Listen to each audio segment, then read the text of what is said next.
Companies act 2013।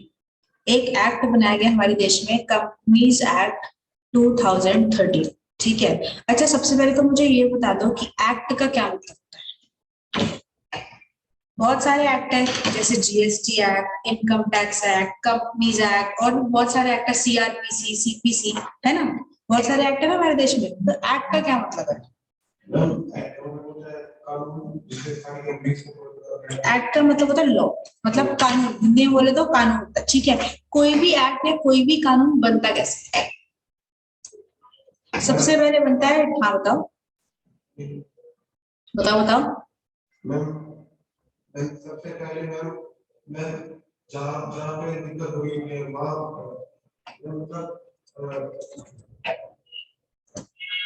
मैंने पूछा है कि बनता कैसे, मतलब हाउ, कैसे बनाया जाता है कोई भी एक्ट।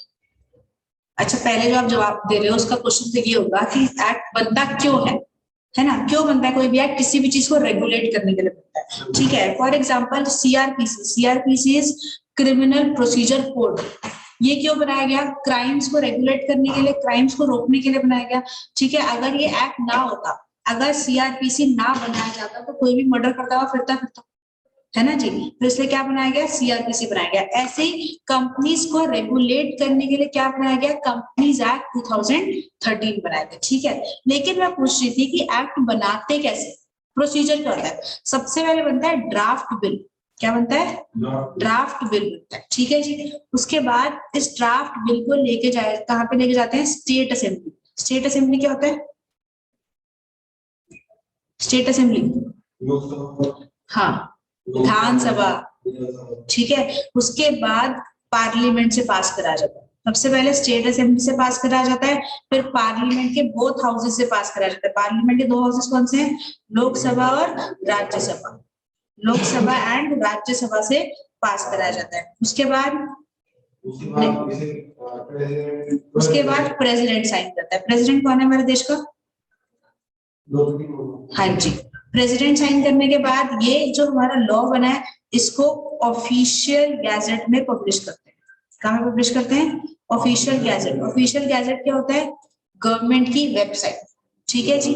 जिस दिन ऑफिशियल गैजेट में पब्लिश हो गया, उस दिन ये लॉ बन गया और एप्लीकेबल हो गया पूरे इंडिया के ऊपर। Applicable on whole India. ठीक है जी। तो सारे एक्ट बनाने का तरीका सेम ही होता है। पहला काम क्या करना है मुझे? ड्राफ्ट बिल बनाना है। ठीक है। फिर पास कराना है स्टेट असेंबली से, उसके बाद पार्लियामेंट के बोथ हाउसेस से, उसके बाद प्रेसिडेंट साइन करेगा। प्रेसिडेंट के साइन करने के बाद ऑफिशियल गैजेट में पब्लिश कराया जाता है। जिस दिन ऑफिशियल गैजेट में पब्लिश बन गया, वो पूरे हिंदुस्तान के ऊपर एप्लीकेबल हो गया। समझ में आ गई बात मेरी? ये सेंट्रल गवर्नमेंट बनाती है। हाँ जी, सेंट्रल गवर्नमेंट की जिम्मेदारी होती है, लेकिन बनाता कोई और।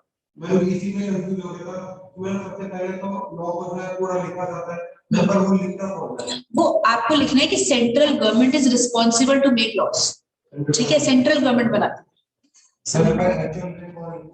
एक्चुअल में लॉ मेकर होते हैं, जिसको इस चीज की नॉलेज है वो बनाते हैं। ठीक है। जैसे कंपनीज एक्ट है, उसको वो कौन बना सकता है?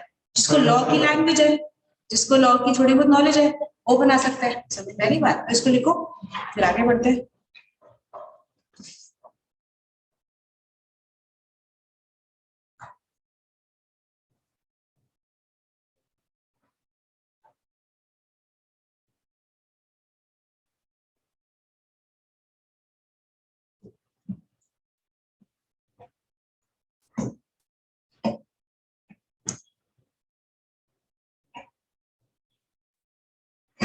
अच्छा, क्या इंडिया के अंदर जम्मू एंड कश्मीर आता है? इंडिया में जम्मू एंड कश्मीर आता है? आता है नहीं आता? इंडिया में, इंडिया में। ठीक है।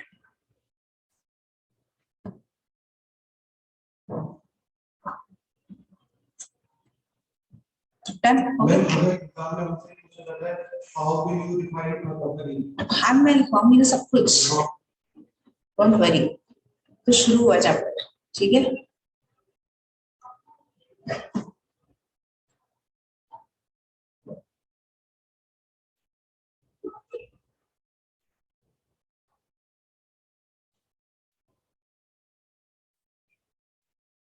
हो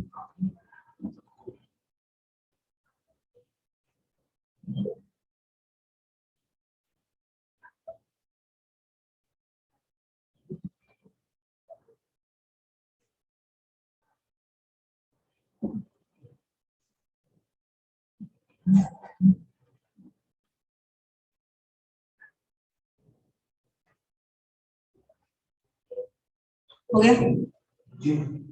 चलो देखते हैं। कंपनीज एक्ट 2013 किसके ऊपर लगता है? कंपनीज एक्ट 2013 कंपनी के ऊपर लगता है। किस पे लगता है? कंपनी के ऊपर लगता है। तो सबसे पहले मुझे जानना है कि कंपनी की डेफिनेशन क्या होती है, कंपनी का मतलब क्या होता है।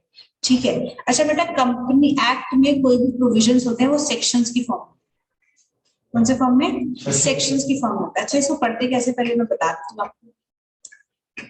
सबसे पहले होता है सेक्शन, फिर होता है सब सेक्शन, उसके बाद होता है क्लॉज, देन सब क्लॉज, और लास्ट में होता है प्रोवाइजो। ठीक है जी। अच्छा, जो सेक्शन होगा ना हमेशा नंबर में होगा, 1 2 3 4, ठीक है। तो 2 क्या नंबर है? यस। सब सेक्शन भी नंबर में होगा लेकिन ब्रैकेट में होगा, ठीक। और क्लॉज होगा अल्फाबेट में, स्मॉल अल्फाबेट, और सब क्लॉज होगा रोमन नंबर में। रोमन नंबर पढ़े स्कूल में? ये क्या है? 4 इज अ रोमन नंबर, ठीक है। प्रोवाइजर बात में आते हैं, ठीक है।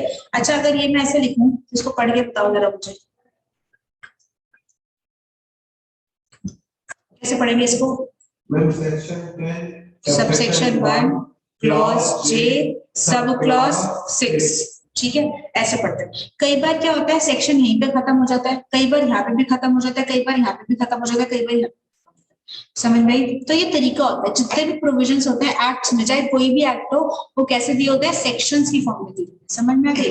अच्छा, प्रोवाइजो का मतलब होता है एक्सेप्शन, एक्सेप्शन का मतलब होता है उल्टा, सेक्शन का उल्टा प्रोवाइजो। फॉर एग्जाम्पल, एग्जाम्पल है सिर्फ, ठीक है जी। एग्जाम्पल है सीआरपीसी का एक्ट, क्रिमिनल प्रोसीजर कोड, ही किसके लिए बना है? क्राइम को रेगुलेट करने के लिए बना है। फॉर एग्जाम्पल सेक्शन इसी में 27A4 में मान लेते हैं कि 27 सेक्शन 2 सबसेक्शन 7 क्लॉज ए और सब क्लॉज 4 में क्या लिखा है कि अगर आप किसी का मर्डर करोगे ना तो आपको 10 साल की जेल है। ठीक है जी, एग्जाम्पल है बेटा, रियलिटी में नहीं लिखा है सब। ठीक है जी, अगर किसी का मर्डर करोगे तो आपको 10 साल की जेल है। लेकिन इसके प्रोवाइजो में लिखा है, प्रोवाइजो में क्या लिखा है कि अगर आपने मर्डर करा सेल्फ डिफेंस में, अगर आपने मर्डर करा सेल्फ डिफेंस में तो आपको जेल नहीं हो। ठीक है, सेक्शन क्या बोल रहा था? मर्डर करने पे क्या है? जेल है 10 साल की। प्रोवाइजो क्या बोल रहा है? क्या उसका उल्टा नहीं बोल रहा जेल नहीं होगी? कब जेल नहीं होगी? जब अगर आप सेल्फ डिफेंस में मर्डर करो। आ रही है कुछ बात समझ में? ठीक है, सेक्शन कुछ और बोलता है, उसका उल्टा क्या बोलता है? प्रोवाइजो। और एक्सेप्शन का मतलब क्या होता है? उल्टा। समझ में आ गया?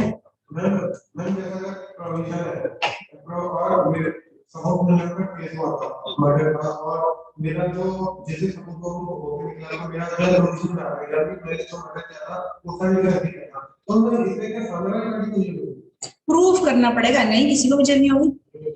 प्रूफ करना, सामने वाली पार्टी तो मर चुकी है ना, मर्डर कर दिया ना आपने तो, है ना? सामने वाली पार्टी ने जिसके खिलाफ केस किया था, जिसका मैंने मर्डर किया था, नहीं, उसको भी जेल क्यों होगी? उसने थोड़ी कोई क्राइम करा।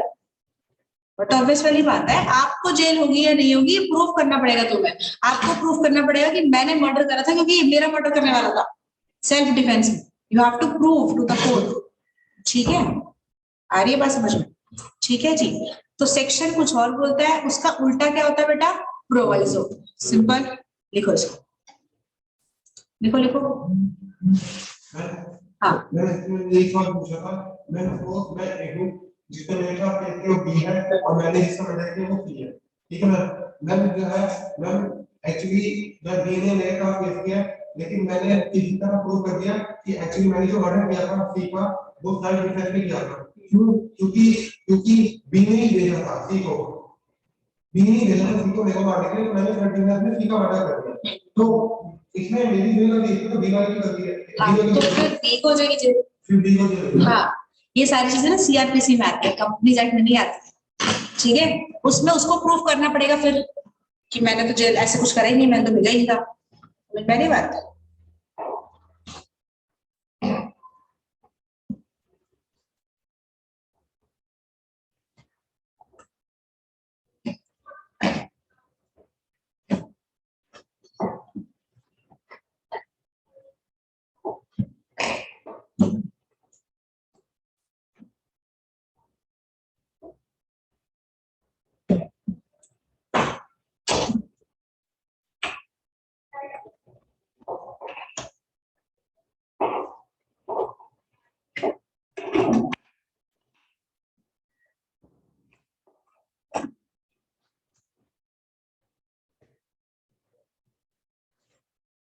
हो गया जी।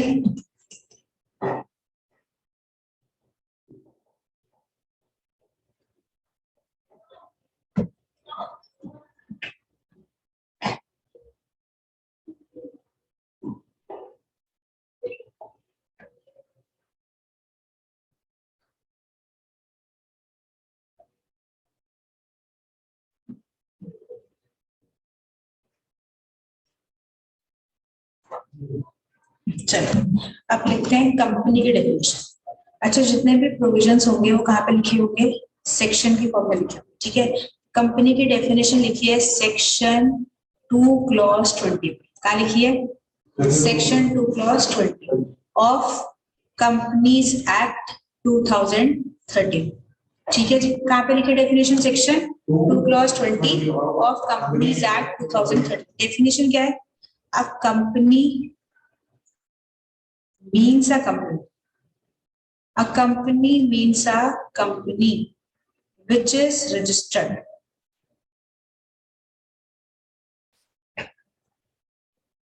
Which is registered under Companies Act 2013 or any previous company law. इसका मतलब क्या हुआ,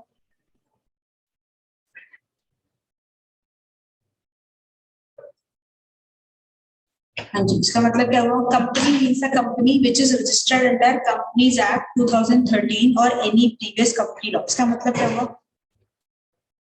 जो कंपनी है, जो कंपनी एक्ट 2013 के अंदर रजिस्टर्ड है, वही लीगली कंपनी मानी जाएगी, वही लीगली कंपनी मानी जाएगी, या फिर किसी पीरियड लॉ के अंदर लीगली रजिस्टर्ड है, वही लीगली कंपनी मानी जाएगी। चलो तो दोबारा देखते हैं। कंपनी मीन्स अ कंपनी, क्या लिखा है, कंपनी क्या है, कंपनी क्या लिखा है, कंपनी मीन्स अ कंपनी, मतलब कंपनी क्या है, कंपनी है जो कहाँ पे रजिस्टर्ड है, जो कहाँ पे रजिस्टर्ड है, अंडर कंपनीज एक्ट 2013 और एनी प्रीवियस कंपनी लॉ। मतलब कंपनी वो कंपनी है जो रजिस्टर्ड है या तो कंपनीज एक्ट 2013 में या फिर उसके प्रीवियस कंपनी लॉ में।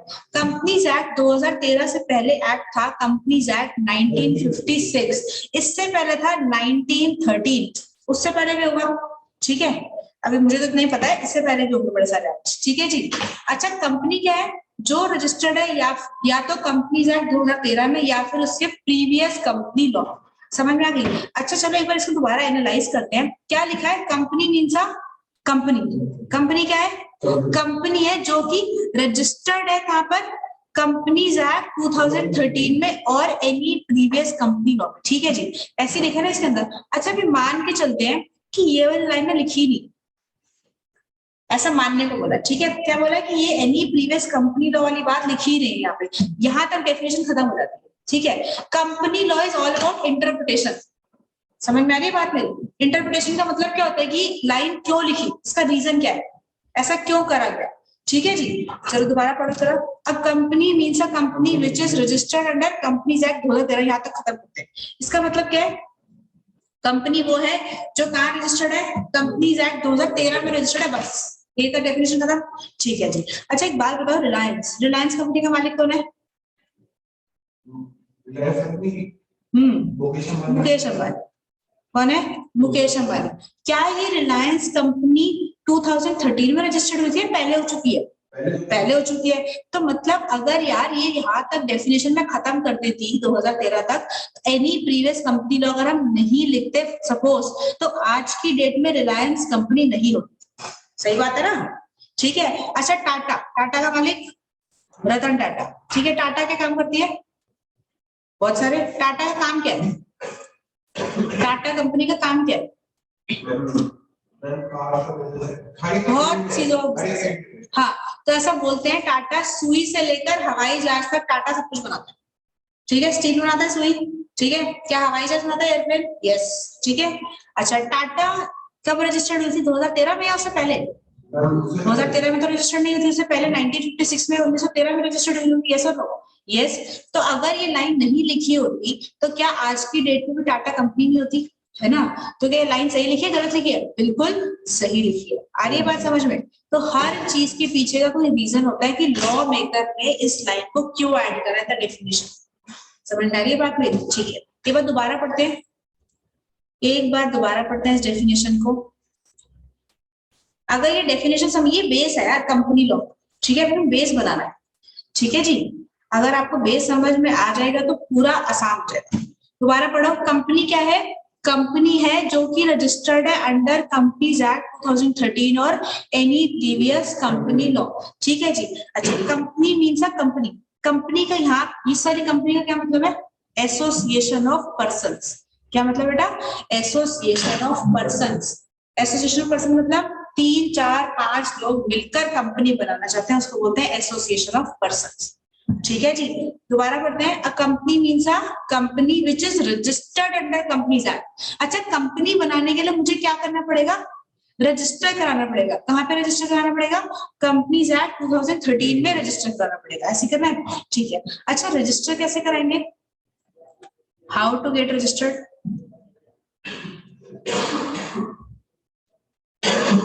हाउ टू गेट रजिस्टर्ड, कैसे कराएंगे रजिस्टर्ड? फॉर एग्जाम्पल यार, ये दो फ्रेंड्स है, ठीक है, ये कंपनी बनाना चाहते हैं, ये दोनों को क्या बोलेंगे हम? एसोसिएशन ऑफ पर्सन बोलेंगे, ठीक है। ये कंपनी बनाना चाहते हैं, तो क्या कंपनी बनाने के लिए क्या करना है? रजिस्ट्रेशन लेना है। कहाँ पे रजिस्ट्रेशन लेना है? आरओसी के पास। आरओसी का मतलब होता है रजिस्ट्रार ऑफ कंपनीज। क्या मतलब बेटा? Registrar of companies.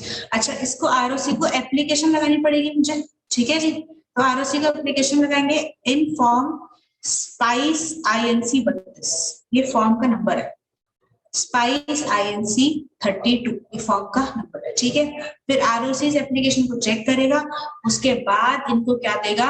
Certificate of incorporation देगा इन फॉर्म INC 11, ठीक है। तो जिस दिन इनको सर्टिफिकेट ऑफ इनकॉर्पोरेशन मिल गया, उस दिन कंपनी रजिस्टर्ड हो जाएगी। यहाँ तक समझ में आया?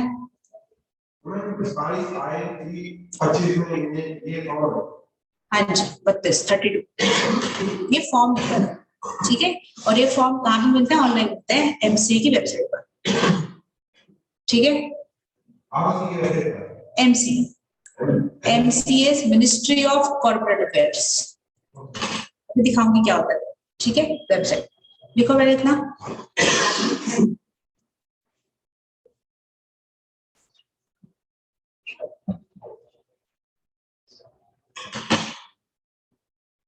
समझ में आ रहा है ना?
हो गया?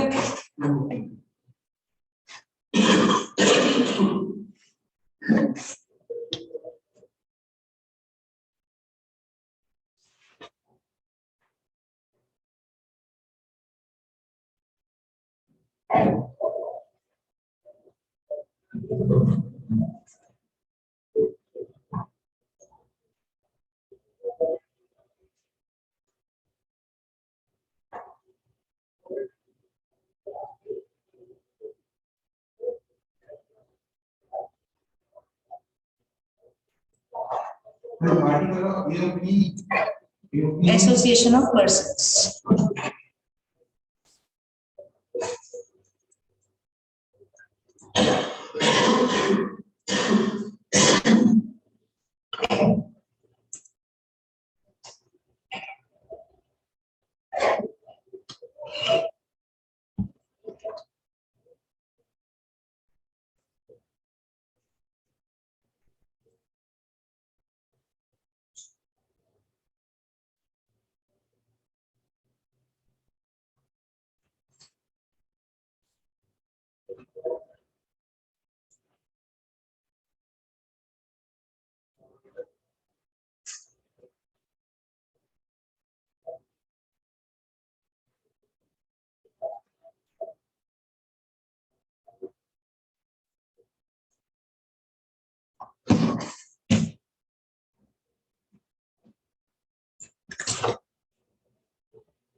डन। चलिए कंपनी की डेफिनेशन कहाँ पे लिखी है? Section 2 clause 20 of companies act 2013। ठीक है, क्या डेफिनेशन है? Company which is registered under companies act 2013 और एनी प्रीवियस कंपनी लॉ। ठीक है जी। और रजिस्टर कैसे कराते हैं? आप आरओसी को फॉर्म फाइल करोगे स्पाइस INC 32 और उसके बदले में आरओसी आपको क्या देगा? सर्टिफिकेट ऑफ इनकॉर्पोरेशन देगा सर्टिफिकेट ऑफ इनकॉर्पोरेशन। जिस दिन आपको सर्टिफिकेट ऑफ इनकॉर्पोरेशन मिला, कंपनी क्या बन गई? रजिस्टर्ड बन गई। ठीक है जी, कंपनी क्या बन गई बेटा? रजिस्टर्ड बन गई। अच्छा जी, कंपनी जब रजिस्टर्ड बन जाती है तो उसी दिन कंपनी बन जाती है आर्टिफिशियल पर्सन। क्या बन जाती है company? Artificial person and separate legal entity. Artificial person and separate legal entity. अच्छा, इन दोनों का क्या मतलब होता है? देखते हैं जरा। अच्छा, मुझे एक बात बताओ कि बिजनेस करने के कितने तरीके होते हैं? बड़े सारे तरीके होते हैं, जिसमें से सबसे आसान तरीका क्या है? सोल प्रोप्राइटरशिप, है ना? What is sole proprietorship? Sole का मतलब क्या होता है? सिंगल। ठीक है, प्रोप्राइटरशिप का मतलब क्या होता है? बिजनेस। ठीक है जी। तो ऐसा बिजनेस जिसके अंदर एक सिंगल पर्सन ओनर होता है उसको बोलते हैं सोल प्रोप्राइटरशिप। ऐसे ही होता है। अच्छा, सोल प्रोप्राइटरशिप खोलते कैसे हैं? जब मर्जी दुकान खोल के बैठ जाओ, खुल गई। और बंद कैसे करते हैं? दुकान बंद कर दो, बंद हो गई। ठीक है, इसको कहीं पे भी रजिस्टर कराने की जरूरत नहीं।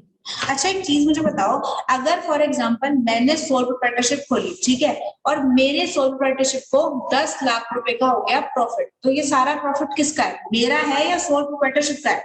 मेरा है। ठीक है जी। लेकिन अगर 10 लाख रुपए का लॉस हो गया तो ये लॉस कौन भरेगा? मैं भरूंगी या सोल प्रोप्राइटरशिप भरेगी? मैं भरूंगी। बिल्कुल सही बात है। तो मतलब सोल प्रोप्राइटरशिप और सोल प्रोप्राइटर सेम पर्सन या डिफरेंट पर्सन? सेम पर्सन, है ना? तो सोल प्रोप्राइटरशिप में जितना प्रॉफिट होगा, जितना भी लॉस होगा, वो सारा किसका होगा? सोल प्रोप्राइटर का होगा, और उसी को भरना पड़ेगा। ऐसे ही होता है। तो मतलब इसके अंदर अनलिमिटेड लायबिलिटी होती है। Unlimited liability. फॉर एग्जांपल यार 10 लाख रुपए का लॉस हो गया, ठीक है, और मेरे पास कितने पैसे? मान लेते हैं 5 लाख रुपए मेरे पास। तो 5 लाख मैंने भर दिए, अभी भी 5 लाख का लॉस बचा हुआ है, वो भी तो मुझे भरना है। तो 5 लाख रुपए आएंगे कहां से? कहीं से भी लेकर आओ, लेकिन लॉस तो आपको भरना ही पड़ेगा। ठीक है, इसको बोलते हैं अनलिमिटेड लायबिलिटी। क्लियर? दूसरा तरीका क्या होता है बिजनेस करने का? क्या होता है? पार्टनरशिप। What is partnership?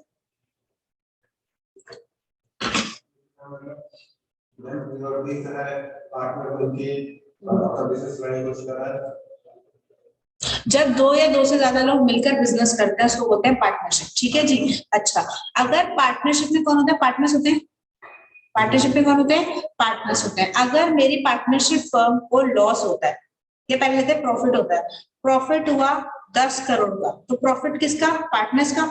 अगर लॉस हुआ 10 करोड़ का, तो लॉस भी कौन भरेगा? पार्टनर्स भरेंगे। तो मतलब पार्टनरशिप फर्म और partner same person, different person, they are also same person. ठीक है जी, जितना भी लॉस होगा, जितना भी प्रॉफिट होगा, वो सारा किसका होगा? पार्टनर्स का होगा। आ गई बात समझ में? ठीक है जी। अच्छा, तो इसके अंदर भी कैसी लायबिलिटी होती है? अनलिमिटेड लायबिलिटी होती है। कैसी लायबिलिटी होती है बेटा? Unlimited liability. समझ में आ गई बात? थर्ड होता है बिजनेस करने का तरीका, दैट इज कंपनी। कंपनी, ठीक है। कंपनी में होते हैं दो लोग। कंपनी में होता है एक शेयर होल्डर और दूसरा होता है डायरेक्टर। ठीक है जी। शेयर होल्डर कैसे बनते हैं? शेयर खरीद के बनते हैं, है ना। अगर मैंने कंपनी के शेयर परचेज कर लिए तो मैं क्या बन जाऊंगी? कंपनी की शेयर होल्डर बन जाऊंगी। अच्छा, शेयर परचेज कैसे करते हैं? शेयर परचेज कैसे करते हैं?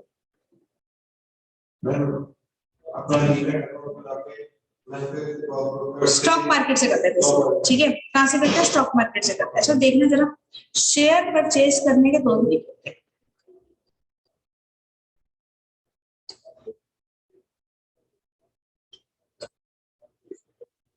या तो आप कंपनी से खरीद लो शेयर्स, या फिर आप स्टॉक एक्सचेंज से खरीद सकते हैं। ठीक है। अच्छा, कंपनी के पब्लिक इशू लेकर आती है। What is public issue? IPO वगैरह, है ना। पता है आपको आईपीओ क्या होता है? आईपीओ एफपीओ क्या होता है? शेयर इशू करना बेसिकली। ठीक है, कंपनी शेयर इशू करती है through the public issue. Public issue का मतलब पूरी आम जनता को बोलते हैं, पूरे हिंदुस्तान को बोलते हैं कि हम लोग पब्लिक इशू लाने वाले हैं, आपको शेयर इशू करेंगे, आओ हमारी कंपनी में पैसा लगाओ और हमारी कंपनी के शेयर होल्डर बन जाओ। ठीक है। जब पहली बार कंपनी पब्लिक इशू लेकर आती है उसको बोलते हैं आईपीओ। क्या बोलते हैं? आईपीओ। आईपीओ का मतलब होता है इनिशियल पब्लिक ऑफर। ठीक है। अभी थोड़ा टाइम पहले जोमेटो लाई थी आईपीओ। जोमेटो का काम करती है फूड डिलीवरी, फूड डिलीवरी। ठीक है। अच्छा, जोमेटो क्या लाई थी? आईपीओ लेकर आई थी जोमेटो का कंपनी। ठीक है जी। तो जोमेटो आईपीओ लेकर आई थी, मान लेते हैं ये लाई थी आईपीओ 8,000 करोड़ का। कितने का? 8,000 करोड़ का आईपीओ लेकर आई थी जोमेटो। ठीक है जी। अच्छा, ये 8,000 करोड़ का क्या करेगी कंपनी? बिजनेस में लगाएगी, अपना बिजनेस ग्रो करेगी। ये सब बिल्कुल ठीक है। अच्छा, कभी ना कभी तो 8,000 करोड़ खत्म भी तो होंगे, या हमेशा चलते रहेंगे? खत्म भी होंगे। ठीक है। क्या कंपनी दोबारा पब्लिक इशू ला सकती है? यस। उसको क्या बोलते हैं? एफपीओ। क्या बोलते हैं? Further public offer. ठीक है। जब पहली बार कंपनी पब्लिक इशू लाती है क्या बोलते हैं बेटा? आईपीओ। दूसरी बार लाती है एफपीओ, तीसरी बार लाती है फिर एफपीओ, चौथी बार एफपीओ।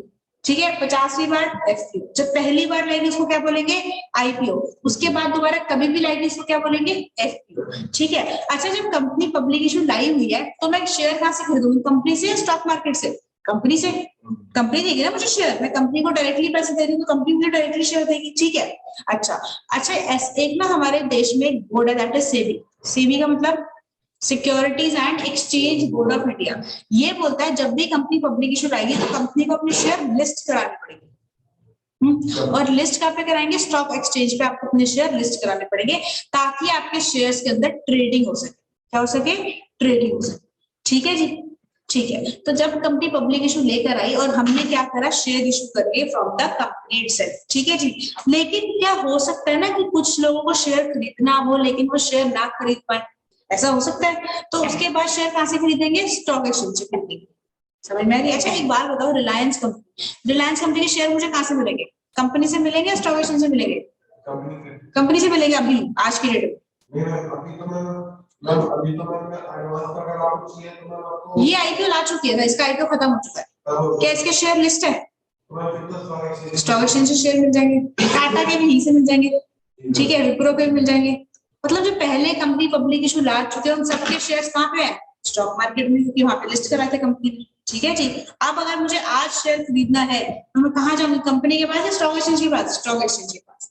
समझ में आ गई? तो शेयर परचेज करने के दो तरीके, या तो कंपनी से खरीद लो या तो स्टॉक मार्केट से खरीद लो। ठीक है जी। अगर कंपनी से शेयर परचेज करते हैं उसको बोलते हैं प्राइमरी मार्केट। क्या बोलते हैं?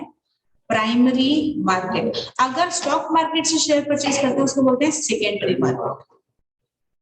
आ रही है बात समझ में, नहीं आ रही? मैं ये तो बात कर रहा हूँ, अगर सब आईपीओ रिलीज में और एडवांस में इन्वेस्ट कर रहे हैं तो मैं कभी स्टॉक मार्केट से एडवांस में नहीं नहीं, पहले हो नहीं सकता। नहीं, अगर आईपीओ ला तो लिस्ट ही नहीं है शेयर उसके। लिस्ट कराने के लिए आईपीओ लाना पड़ेगा, ऐसे शेयर लिस्ट नहीं होते। मैं ऐसा होता है ना कि स्टॉक मार्केट जो जैसे बॉम्बे स्टॉक एक्सचेंज है वो एडवांस नहीं होता, पहले जब आईपीओ निकालते हैं तो फिर हमारा नाम उसमें डाल देते हैं। हाँ वो तो कर सकते हैं, लेकिन आप शेयर नहीं खरीद सकते ना पर स्टॉक मार्केट में जाके। और क्या, पहले तो लिस्ट होंगे शेयर तभी तो खरीदोगे। समझ में आ रही बात? चलो ठीक है। अच्छा एक चीज बताओ, वापस चलते हैं। कंपनी में दो तरीके के लोग हैं, एक तो शेयर होल्डर, दूसरे डायरेक्टर। शेयर होल्डर क्या करते हैं? कंपनी में फंड्स लगाते हैं। शेयर परचेज करने के लिए फंड्स देंगे ना हम, कंपनी मुझे शेयर देगी तो मैं बदले में पैसे दूंगी। स्टॉक मार्केट मुझे शेयर देगा तो मैं उसको बदले में क्या दूंगी? पैसे। तो शेयर होल्डर पैसा लगाते हैं और इनको क्या बोलते हैं? Owners. Share holders are the owners of the company. और डायरेक्टर का काम क्या होता है? डायरेक्टर मैनेजमेंट संभालते हैं। डेली बेसिस पे काम कौन करता है?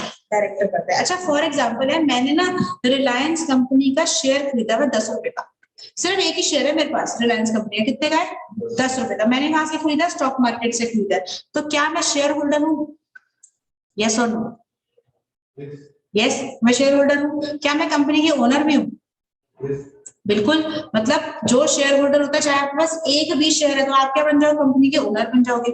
अच्छा एक चीज मुझे बताओ, मैंने 10 रुपए का शेयर खरीदा जिसमें से मैंने 6 रुपए कंपनी को दे दिए, कितने बच गए? 4 बच गए। मुझे 4 रुपए भी देने बाकी। ठीक है जी। अब मुझे बता, कंपनी को ना लॉस हो गया 10 करोड़ का। कंपनी को 10 करोड़ का लॉस हो गया। अब ये 10 करोड़ का लॉस कौन भरेगा? कंपनी भरेगी। ठीक है। अब कंपनी मेरे से कितने पैसे मंगा सकती है? ऑप्शन दे रही हूँ, 4 रुपए, 6 रुपए, 10 रुपए या 10 करोड़ रुपए। कंपनी मेरे से कितने पैसे मंगवा सकती है? आई एम द ओनर, तो मेरी रिस्पॉन्सिबिलिटी बनती है ना लॉस पे करने की। यस और नो? बिल्कुल बनती है। तो अब आप मुझे बताओगे कंपनी मेरे से कितने पैसे मंगा सकती है? 4 रुपए मंगा सकती है, 6 रुपए मंगा सकती है, 10 रुपए मंगा सकती है, 10 करोड़ रुपए मंगा सकती है। कितने पैसे? ये उसके पे मैं अभी तक वो 4 रुपए नहीं दिए। हाँ अभी नहीं दिए, मैंने सिर्फ 6 रुपए दिए हैं, 4 मेरे बचे हुए। मैं 4 नहीं मंगा सकती, मैं 4 से ज्यादा फिर ये लॉस कौन देगा? 10 करोड़ का। मैं एग्जांपल आपने शेयर होल्डर को शेयर होल्डर देंगे, शेयर होल्डर लॉस देंगे या कंपनी लॉस देगी? मैं कहने वाला मैं अकेला शेयर होल्डर चलो लाखों शेयर होल्डर करके भाई को भी 1 करोड़ 10 करोड़ हो जाएगा। अच्छा चलो ऐसे मान लेते हैं मैंने 10 रुपए पूरे दे दिए। अब बताओ कंपनी में से कितने पैसे मंगाए? मैंने 10 रुपए पूरे दे दिए कंपनी को, अब कंपनी में से कितने पैसे मंगवा सकते? और आप क्यों बोल रहे हो? उनका आपने रुपए दे दिए तो क्यों बोल रहे हो? तो फिर ये 10 करोड़ का लॉस कौन भरेगा? मैं वही तो कह रहा हूँ, कंपनी या तो बैंक से दूसरा लोन नहीं, दूसरा बैंक से दूसरा लोन भरेगा कौन? कंपनी भरेगी, शेयर होल्डर भरेंगे, डायरेक्टर भरेंगे? कंपनी खुद भरेगी, क्योंकि कंपनी का आर्टिफिशियल पर्सन और सेपरेट लीगल एंटिटी। जिस दिन कंपनी रजिस्टर्ड हो जाती है उस दिन कंपनी सेपरेट लीगल एंटिटी हो जाती है। सेपरेट लीगल एंटिटी का मतलब होता है कंपनी के शेयर होल्डर अलग है और कंपनी अलग है। आ रही है बात समझ में? जो भी लॉस होगा वो कंपनी की जिम्मेदारी कंपनी भरेगी, शेयर होल्डर या डायरेक्टर उसके लिए रिस्पॉन्सिबल नहीं होते। ठीक है जी। तो सोल प्रोप्राइटरशिप में क्या था? ये सेपरेट लीगल एंटिटी नहीं होती है। सोल प्रोप्राइटर और sole proprietorship are the same person. ठीक है, तो इसलिए अनलिमिटेड लायबिलिटी तो उसको भरने पड़ेंगे। पार्टनरशिप में पार्टनर्स की अनलिमिटेड लायबिलिटी होती है, वो भी सारे करेंगे लॉस। ठीक है, लेकिन कंपनी सेपरेट लीगल एंटिटी होती है और जो भी लॉस होगा कंपनी को वो सारा कंपनी को होता है, और जो भी प्रॉफिट होगा वो भी सारा किसका होता है? कंपनी। आ रही है बात समझ में? तो इस पर्टिकुलर केस में कंपनी में से 6 रुपए मंगा सकती है, इससे ज्यादा मेरे से नहीं मंगा सकती। तो जो कंपनी में शेयर होल्डर की लायबिलिटी होती है कितनी की होती है? जितने के आपने शेयर खरीदे हुए हैं फ्रॉम द कंपनी। ठीक है जी, समझ में आ गई? चलिए अब आगे जरा देख लो एक बार, अभी लिखने का टाइम नहीं। अच्छा एक बार हमने पढ़ा था, अभी पढ़ा था, जिस दिन कंपनी को रजिस्ट्रेशन मिलता है उस दिन कंपनी क्या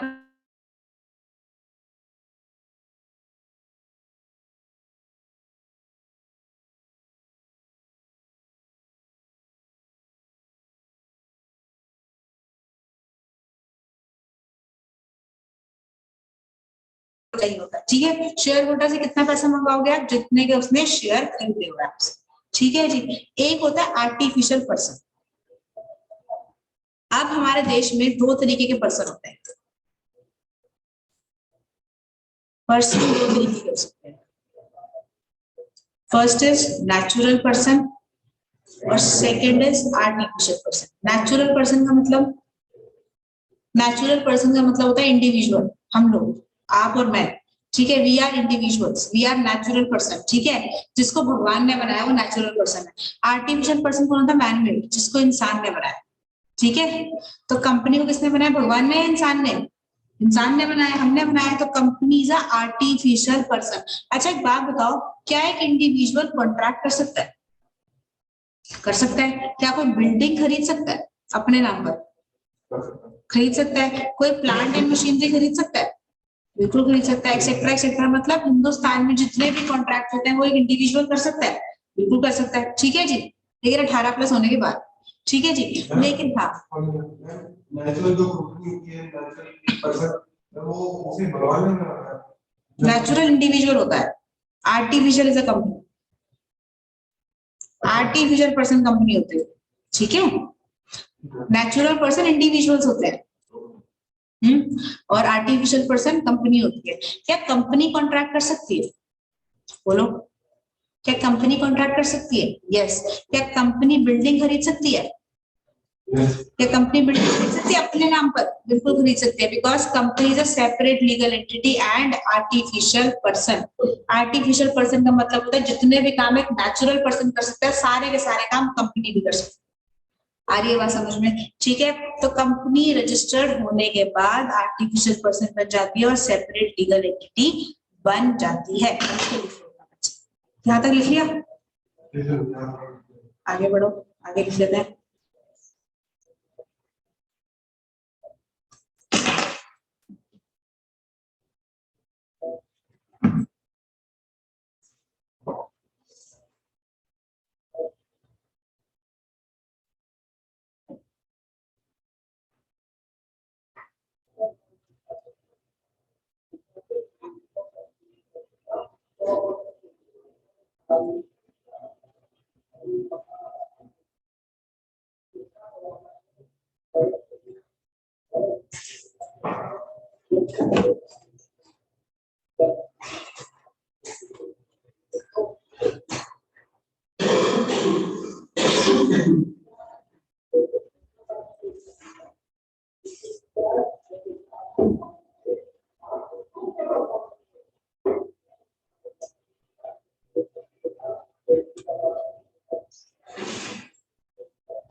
और भी होते हैं बड़े सारे, कोऑपरेटिव सोसाइटी और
लॉस लॉस 10 करोड़, ठीक है।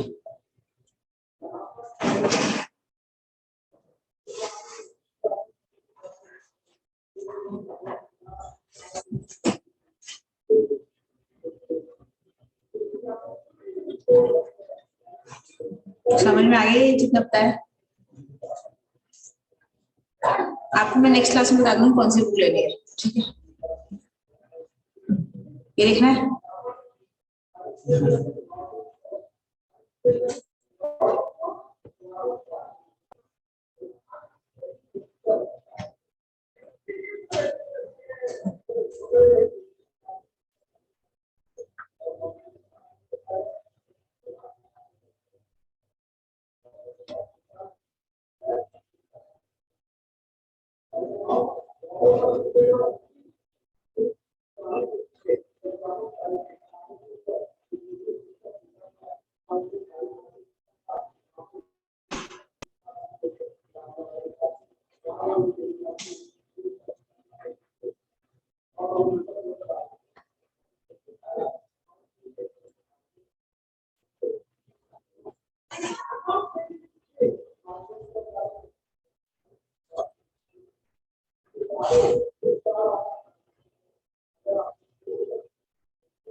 कंपनीज को पॉलिसी में डिसीजन करना होता है, उन्होंने प्राइवेट मार्केट प्राइमरी मार्केट कहाँ की? जब कंपनी पब्लिक इशू पहली बार लाती है उसको प्राइमरी मार्केट, ठीक है। दूसरी बार लाएगी ना एफपीओ, तब भी तो कंपनी से शेयर खरीदेंगे आप। मैंने वो तो कंपनी से पहली बार लाएगी, लोगों को डायरेक्टली पब्लिक के सामने लाएगी या फिर स्टॉक मार्केट से लाएगी? पहले पब्लिक को देगी शेयर, पब्लिक को शेयर इशू करने के बाद लिस्ट होते हैं शेयर्स। पब्लिक को शेयर इशू करने के बाद स्टॉक मार्केट और शेयर लिस्ट कराएगा, ठीक है। उसके बाद किसी को बेचने होंगे शेयर तो फिर वो स्टॉक एक्सचेंज पे जाकर बेचेगा या वहीं से खरीदेगा, ठीक है जी।